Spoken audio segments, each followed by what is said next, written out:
తెలంగాణ ఉద్యమానికి ఒక ఆయువు పట్టు ముల్కీ ఉద్యమం. ఇది లేకుండా తెలంగాణ ఉద్యమాన్ని మనం ఊహించలేము. ఉద్యమం యొక్క చిరునామా, తెలంగాణ ఉద్యమం యొక్క చిరునామా ముల్కీలోనే కనిపిస్తుంది. ప్రధానంగా ఇది చాలా పూర్వకాలం నుంచి, మధ్యయుగ చరిత్ర నుంచి కూడా ముల్కీ ఉద్యమం యొక్క ప్రాధాన్యత కనిపిస్తుంది. అది ఏదో ఉద్యోగాలకు సంబంధించినటువంటి డిమాండ్ కొత్తగా వచ్చిందని అనుకోవటం పొరపాటు. ఇది చాలా పూర్వకాలం నుంచి, మధ్యయుగం నుంచి కూడా తెలంగాణ ప్రాంతంలో, హైదరాబాద్ ప్రాంతంలో, అంటే దక్కన్ ప్రాంతంలో దీని ప్రాధాన్యత చాలా విపరీతంగా ఉంది.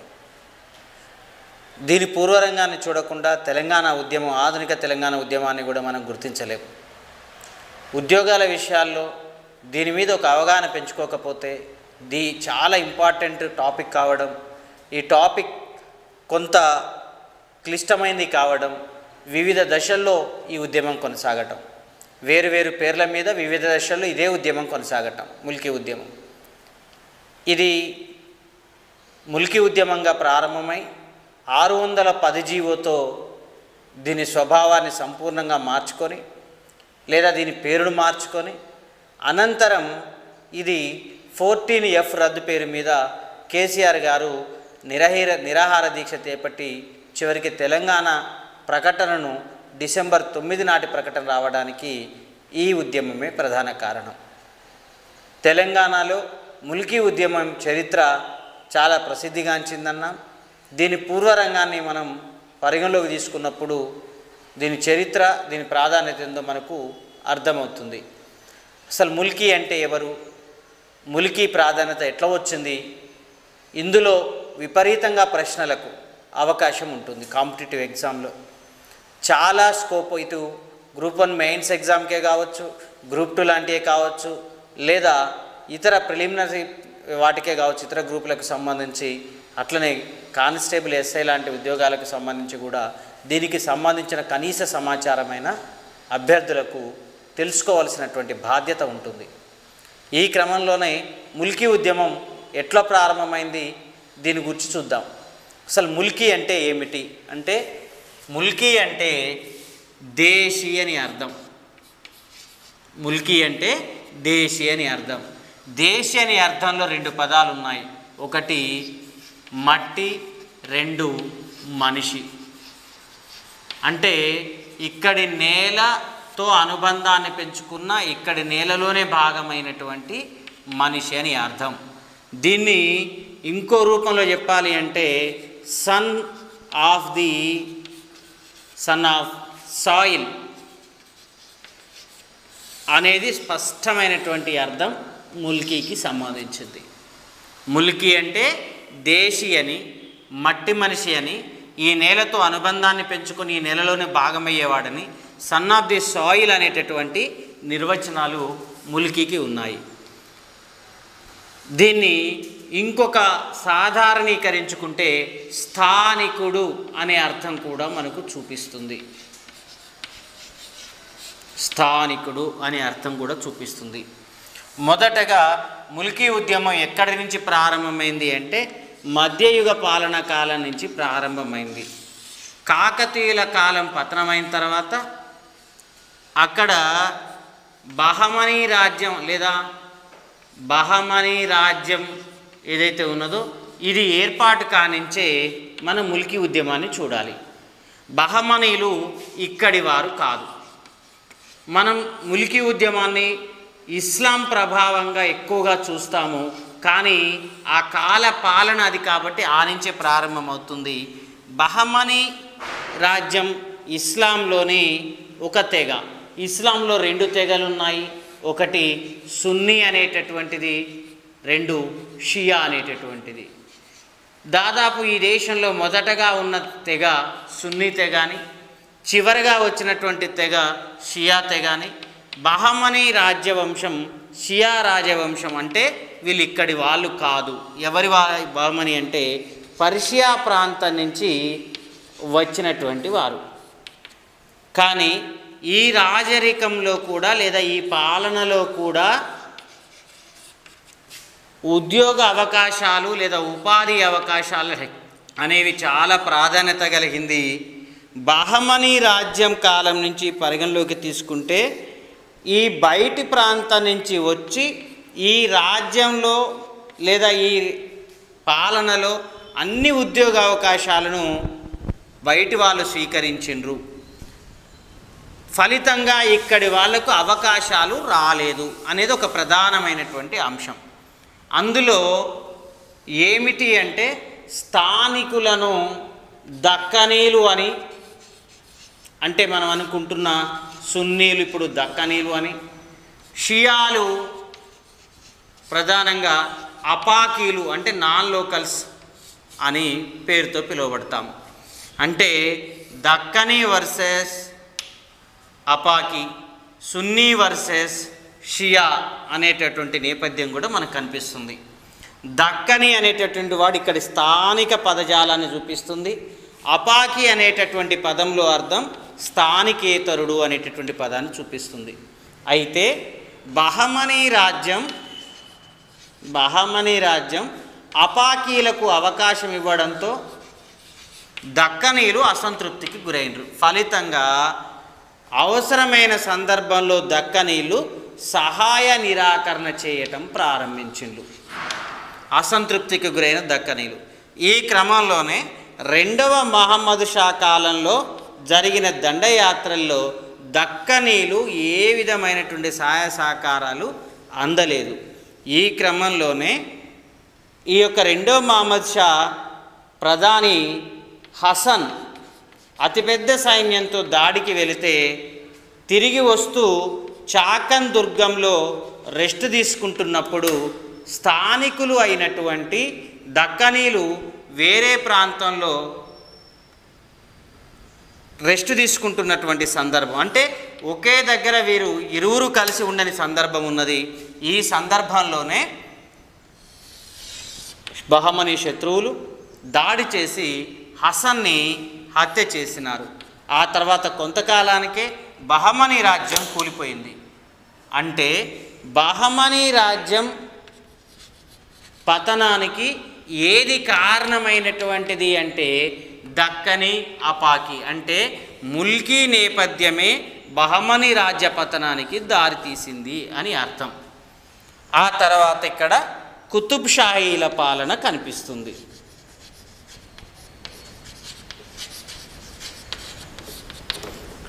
కుతుబ్ షాహీలు చాలా విశాల దృక్పథంతో పరిపాలించారు.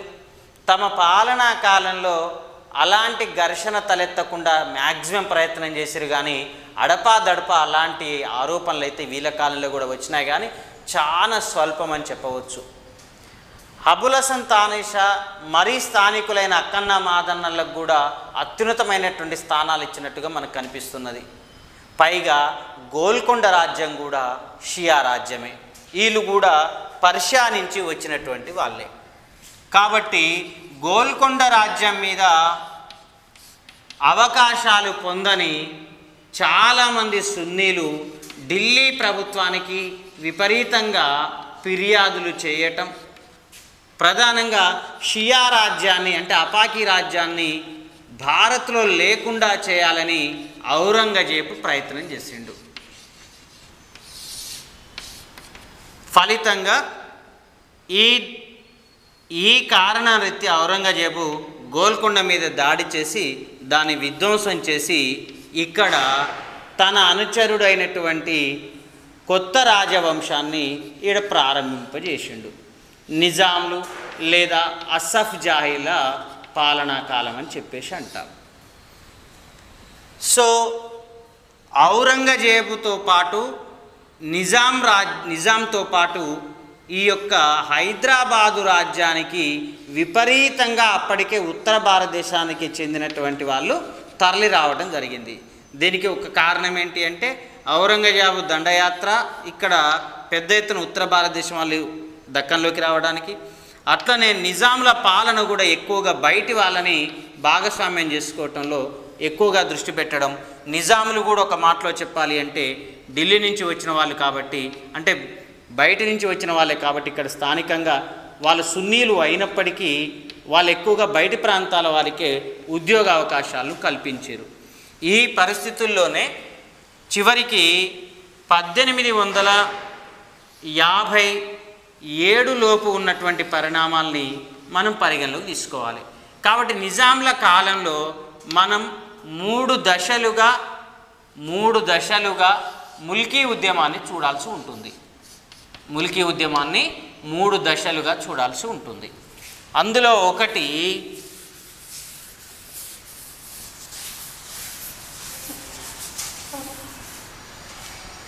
అందులో ఒకటి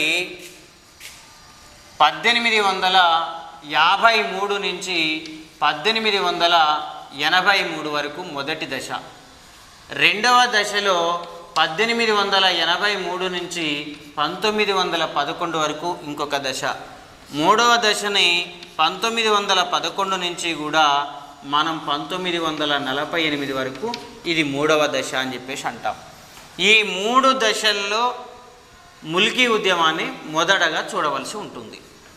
ఇందులో 1853 ప్రాంతాన్ని పరిగణలో తీసుకున్నప్పుడు ఈ సమయానికి ఇక్కడ సాలార్ జంగ్ అనేటటువంటి వ్యక్తి నిజాం దగ్గర ప్రధానిగా బాధ్యతలను నిర్వర్తించిండు.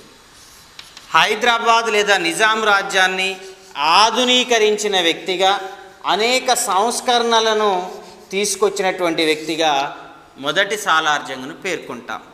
కాబట్టి సాలార్ జంగ్ తన సంస్కరణలను విజయవంతం చేసుకోవటానికి పెద్ద ఎత్తున బయటి నుంచి ఉద్యోగస్తుల్ని తెచ్చుకున్నాడు. ఇది ఒక ప్రధానమైనటువంటి అంశం. 1857 సంవత్సరానికి వచ్చేసరికల్లా ఇది ఒక విపత్కరమైన పరిస్థితి వచ్చింది. ఏంటి అంటే ఉత్తరాదిలోని ఇస్లాం రాజ్యాలన్నీ కూడా కూలిపోయినాయి. మొఘల్ సామ్రాజ్యం కూలిపోయింది, అట్లా అంటే ఢిల్లీ కూలిపోయింది, అయోధ్య కూలిపోయింది, అవధ్ కూలిపోయింది, లక్నో కూలిపోయింది. ఇట్లా ముర్షిదాబాద్ ప్రాంతాల్లోని పాలక ఇస్లాం మతం తన యొక్క పాలనా నేపథ్యాన్ని పూర్తి చేసుకుంది. ఇక 1857 తిరుగుబాటు సందర్భంగా ఆ భూభాగాలన్నీ బ్రిటిష్ వారి ఆధీనంలోకి వెళ్ళినాయి. దీంతో ముస్లింలకు మరొక చోట దిక్కు దొరకలేదు. కాబట్టి అనేక రకాలైనటువంటి ఉద్యోగ అవకాశాల కోసం ఏకైక మిగిలిన అత్యంత సంపద కలిగిన రాజ్యమైన హైదరాబాద్ రాజ్యం వైపు వారి దృష్టి మళ్ళింది. కాబట్టి ఢిల్లీ నుంచి, లక్నో నుంచి, అవధ్ ప్రాంతాల నుంచి, ముర్షిదా ప్రాంతాల నుంచి వేల కొద్ది ప్రజలు తండోపతండాలుగా వచ్చి ఇక్కడ అనేక రకాలైనటువంటి అవకాశాలను వీళ్ళు ఉపయోగించుకున్నారు. ఇందులో మొదటగా బాగా రాయల్ ఫ్యామిలీస్ కూడా విపరీతంగా తరలి వచ్చినాయి. అట్లా పై రాజకీయ అవకాశాలు వాళ్ళు పొందితే కింది స్థాయి ఉద్యోగాలని కింది స్థాయి నుంచి వచ్చినటువంటి మైగ్రేట్స్ విపరీతంగా పొంది ఉన్నారు. ఈ పరిస్థితుల్లోనే సాలార్ జంగ్ విపరీతంగా బయటి వాళ్లకు మద్దతు తెలపడంతో సాలార్ జంగ్ వర్సెస్ నిజాంగా ఘర్షణ పెరిగింది. చివరికి ముల్కీలకు ప్రాధాన్యత కల్పించకపోవటం మూలంగా ఆయన స్వయంగా ఒక ప్రత్యేకంగా నిజాం సాలార్ జంగ్ని హెచ్చరించినప్పటికీ అది అంతగా సక్సెస్ కాకపోవటం మూలంగా సాలార్ జంగ్ను కూడా బర్తరఫ్ చేయాల్సిన పరిస్థితి వచ్చింది. కానీ సాలార్ జంగ్ ఆనాటికి రాజ్య వ్యవహారాల్లో సన్యాసుల పాత్ర, సూఫీ సన్యాసుల పాత్ర చాలా ప్రాధాన్యత కలిగింది. కాబట్టి ఉత్తరాది సన్యాసి ప్రభావంతో అల్లాకి హుకుం పేరు మీదుగా మళ్ళీ తిరిగి సాలార్ జంగ్ బాధ్యతల్ని చేపట్టిండు. ఇట్లా సాలార్ జంగ్ పీరియడ్లో వచ్చినప్పటికీ ఆ తర్వాత కొన్ని మార్పులు అయితే చేయక తప్పలేదు ముల్కీ యొక్క ఫోర్స్ వల్ల. ఆ మార్పుల క్రమంలోనే మనం దేన్ని చూడవలసి ఉంటుంది అంటే 1883-84 ప్రాంతాల్లో తీసుకొచ్చిన మార్పులు. బహుశా రెండవ సాలార్ జంగ్ పీరియడ్కి వచ్చేసరికి ఇది తీవ్ర రూపాన్ని సంతరించుకుందని అర్థం. ఇందులో నాన్ ముల్కీల యొక్క ప్రాధాన్యతను తగ్గించడానికి ఏం చేయాలి అంటే వాళ్లకు జాగీర్లు, బిరుదులు ఇవ్వవద్దు. అట్లనే అంటే ఇవన్నీ నాన్ ముల్కీలకు పరిపతి తగ్గించడం లేదా వాళ్ళ మీద పరిమితులు విధించడం అనేది దీంట్లో భాగం. ప్రధానంగా 1883 ప్రాంతంలో ఈ నేపథ్యం జరిగింది. ఎస్పెషల్లీ జాగీర్లని రద్దు చేయటం, ఇర్రెగ్యులర్ ఫోర్స్ని రద్దు చేయటం, ప్రధాని దివాని యొక్క అనుమతి లేకుండా రాజుని కలవడానికి నాన్ ముల్కీలకు అనుమతి నిరాకరించడం, బహిరంగ ప్రదేశాలలో లేదా బహిరంగ ఉత్సవాలలో మిగతా వారితో కలిసి పాల్గొనకుండా పరిమితులు విధించడం, ఇట్లా అనేక రకాలుగా, పైగా వారిని కొన్ని డిపార్ట్మెంట్ దిగువలోని ఉద్యోగాలకే పరిమితం చేయటం, ఇట్లా హయ్యర్ నోబుల్స్ ఎవరైతే ఉంటారో నోబుల్స్ మీద కూడా పరిమితులు విధించడం, ఇట్లా రకరకాలుగా నాన్ ముల్కీల మీద పరిమితుల్ని 1883 నుంచి కూడా విభజించడం లేదా విధించడం ప్రారంభించిండ్రు. ఈ క్రమంలోనే రకరకాల పరిమితులతో పాటు ఆనాటి పరిస్థితుల్లో అప్పటికే ముల్కీలకు జరిగిన అన్యాయాలని గుర్తు చేస్తూ ది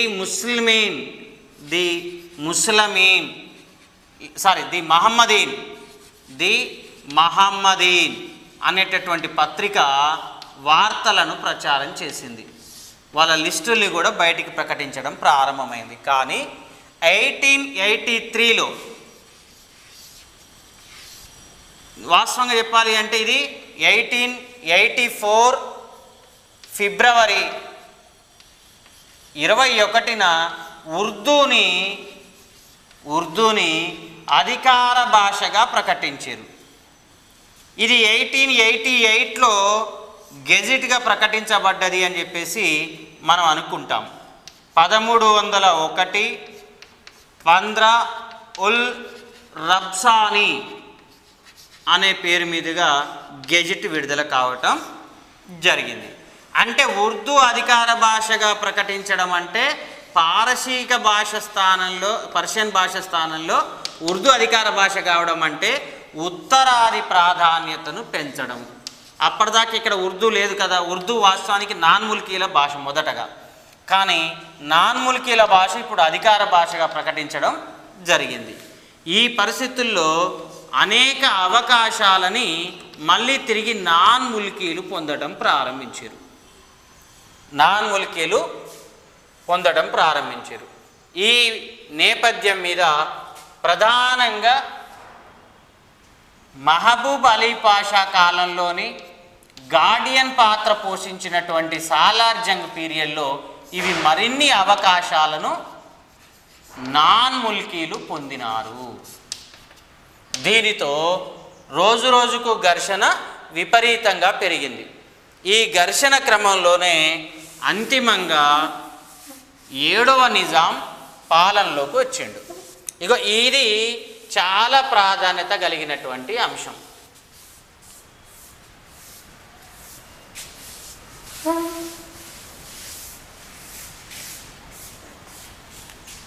ఏడవ నిజాం పీరియడ్లో ఈ ప్రభావం కనపడుతుంది.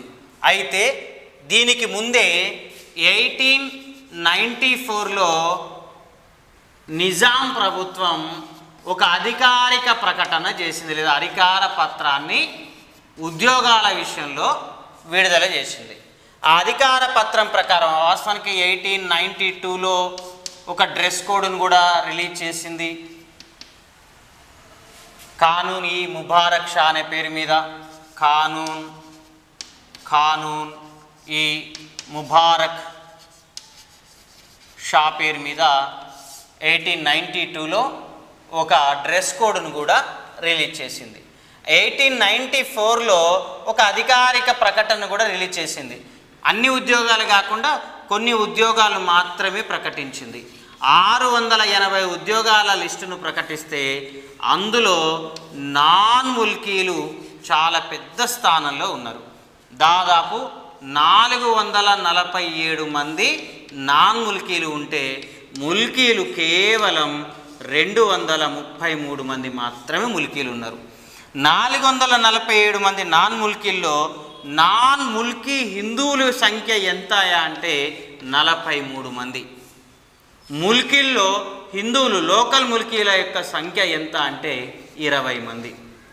అంటే నాటికి ప్రభుత్వంలో అత్యంత కుంభస్థానాన్ని ఆక్రమించుకున్నది ఎవరు అంటే ఈ లెక్క ప్రకారం ముస్లింలలోనైనా నాన్ ముల్కీలకే ఎక్కువగా అవకాశాలు దక్కినాయి. ఈ పరిస్థితుల్లో చిట్ట చివరికి ఘర్షణలు పెరిగినాయి. రెండో సాలార్ జంగ్ కూడా వెళ్ళినాడు. ఆ తర్వాత 7వ నిజాం కాలం ముల్కీ ఉద్యమానికి ఒక న్యాయం, ఒక పద్ధతి జరగడానికి అవకాశం వచ్చింది 7వ నిజాం పీరియడ్లో. దీనికి కారణం ఏంటి అంటే 7వ నిజాంకు ప్రధానిగా వ్యవహరించే అవకాశం మహారాజా కిషన్ ప్రసాద్కు వచ్చింది. మహారాజా కిషన్ ప్రసాద్కు వచ్చింది. ఈయన స్థానికుడు కావడం, మహబూబ్ అలా పాషా కాలం నుంచి 7వ నిజాంకు ఈయన ఒక వారసత్వంగా, జ్ఞాన వారసత్వంగా 7వ నిజాంకు ప్రధానమంత్రిగా ఈయన వచ్చినాడు. మహారాజా కిషన్ ప్రసాద్ కాలంలోనే ముల్కీలకు ఒక విలువ, ఒక రూల్స్ రూపొందించబడటానికి అవకాశం ఏర్పడ్డది. అందులో ఆ కాలంలోనే తొలి బారిస్టర్గా రాయ్ బాలముకుంద్ రాయ్ లాంటి వ్యక్తులు బయటికి వెళ్ళడం కూడా ఇందుకొక కారణం. తొలి డిగ్రీ హోల్డర్గా, గ్రాడ్యుయేట్ హోల్డర్గా బాలముకుంద్ రాయ్ లాంటి వ్యక్తులు బయటికి రావడం, అంటే స్థానికులు అర్హతలు పొంది ముందుకు రావడం కూడా ప్రారంభమైంది సరిగ్గా ఈ సమయంలోనే. సో మహారాజా కిషన్ ప్రసాద్ కాలంలో కాసన్ వాకర్ అనేటటువంటి ఒక ఆర్థిక పరమైన ఆధిపత్యాన్ని చెలాయించే అత్యున్నత అధికారి నిజాం పీరియడ్లో బ్రిటిష్ వాళ్ళు నియామకం చేశారు. ఈయన ప్రతి విషయంలో కూడా కిషన్ ప్రసాద్ను చికాకు పెట్టడంతో పాటు నాన్ ముల్కీల యొక్క ప్రాధాన్యతను పెంచే ప్రయత్నం చేసిండు. ఫలితంగా వీరి మధ్య ఘర్షణ ప్రారంభమైంది. అందుకనే ఈయన పీరియడ్లో ఒక నినాదం కూడా వచ్చింది. ముల్కీలు పెద్ద ఇది తర్వాత 1952 ముల్కీ ఉద్యమంలో కూడా ఈ నినాదాన్ని ఉపయోగించారు. వచ్చిన నినాదం ఏంటి అంటే వీళ్ళ పీరియడ్లో ప్రధానమైనటువంటిది, నీకు అంతిమ గడియలు రాక తప్పదు, నీకు అంతిమ గడియలు రాక తప్పదు అనేటటువంటి నినాదం వచ్చింది. ఇది కాసన్ వాకర్ని దృష్టిలో పెట్టుకొని ఆ రోజు ముల్కీలు పెద్ద ఎత్తున ఈ నినాదాన్ని వినియోగించడం జరిగింది. అతి సాధారణ మనిషి ఇచ్చినటువంటి ఈ నినాదం ఆనాటి కాలంలో ముల్కీలకు ఒక అడ్రస్గా మారింది. ఈ పరిస్థితుల్లోనే నిజాంకు గుర్తు చేస్తూ, నిజాంకు ఒక అప్పీల్ చేస్తూ, ముల్కీలకు ఒక ప్రాధాన్యత కావాలి, ఇక్కడి అవకాశాలు ఇక్కడి వారికే దక్కాలి అనే పేరు మీద సర్ శ్రీ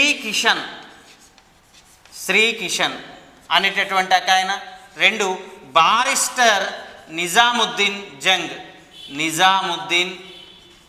జంగ్, అట్లనే బారిస్టర్ లేదా సర్ బారిస్టర్ అక్బర్ అలీ ఖాన్ అనేటటువంటి ఈ ముగ్గురు మీర్ ఉస్మాన్ అలీ ఖాన్కు విజ్ఞప్తి చేసింది ఏంటి అంటే ముల్కీలకు ప్రత్యేకమైనటువంటి ప్రాధాన్యత కావాల్సిందే అని అడిగారు. స్థానికుల ఉద్యోగాల కోసం వీరు కొన్ని విజ్ఞాపన పత్రాలను అందజేశారు. ఈ క్రమంలోనే ఆయన ఈ విజ్ఞాపన నేపథ్యం మీదనే నవంబర్ 16, 1919లో తొలిసారిగా ముల్కీ నిబంధనలు లేదా నియమాలు రూపొందించబడ్డాయి. తొలిసారిగా ముల్కీ నిబంధనలు రూపొందించబడ్డాయి. 12 నుంచి 15 సంవత్సరాల స్థిర నివాసాన్ని, ఇక్కడ భూమితో అతనికి ఉన్న అనుబంధాలని దృష్టి పెట్టుకుంటూ 1919లో ఈయన ముల్కీ నిబంధనల్ని రూపొందించడం జరిగింది. ఈ క్రమంలోనే స్థానికేతరులను పరిమితి చేస్తూ స్థానికులకు అవకాశాలు కల్పించడానికి అనేక రకాలైనటువంటి రూల్స్ అండ్ రెగ్యులేషన్స్ని ఇవి ఈ సందర్భంలో 1919 నవంబర్ 16న మహారాజా కిషన్ ప్రసాద్ సలహాతోటి మీర్ ఉస్మాన్ అలీ ఖాన్ తొలిసారిగా వీటిని ప్రకటించడం జరిగింది. ఫలితంగా 12 నుంచి 15 సంవత్సరాల స్థిర నివాసాన్ని ఏర్పరచుకున్న వాళ్ళు ఇక్కడి వారికే అవకాశాలు వచ్చేటట్టుగా ఆయన ముల్కీల కోసం నిబంధనలు రూపొందించారు. ఈ క్రమంలోనే హైదరాబాదులో కొన్ని సంస్కరణలు తీసుకురావడానికి కొన్ని సంఘాలు కూడా ఏర్పడ్డాయి. అట్లా ముల్కీలకు కూడా కొన్ని అవకాశాలు కల్పించడానికి ప్రయత్నాలు జరిగినాయి. ఆ ప్రయత్నాల్లో ఒకటి ఏంటిది అంటే ఉస్మానియా యూనివర్సిటీ స్థాపన. ఉస్మానియా యూనివర్సిటీ స్థాపన. ఉస్మానియా యూనివర్సిటీ స్థాపన ఎందుకోసం జరిగింది అంటే, ఒకటి స్థానికులకు అంటే ముల్కీలకు అర్హతలను కల్పించడం, విద్యా అర్హతలను కల్పించడం. 2 ఆధునీకరించడం, హైదరాబాదు రాజ్యాన్ని ఆధునీకరించేందుకు కావలసిన చైతన్యాన్ని కల్పించడం కోసం ఓయూ స్థాపన జరిగింది. ఉస్మానియా యూనివర్సిటీ స్థాపన అనేది ఒక ప్రత్యేకమైనటువంటి పద్ధతులు. అది దేని కొరకు అంటే స్థానికులకు ఇక్కడ ఉద్యోగ అవకాశాలు కల్పించే నేపథ్యం మీదనే జరిగింది. ఉస్మానియా యూనివర్సిటీ మనం ఇంతకు ముందే చెప్పుకున్నాం, భారతీయ భాషల్లో అంటే ఉర్దూ భాషలో, ఇప్పుడు ఉర్దూ అనేది స్థానిక భాషగా మారింది. ఉర్దూ ప్రాంతీయ భాషలో ఏర్పడ్డ భారతదేశంలోని తొట్టతొలి యూనివర్సిటీగా మనం పేర్కొంటాం. అయితే ఈ ఉర్దూ విశ్వవిద్యాలయంలో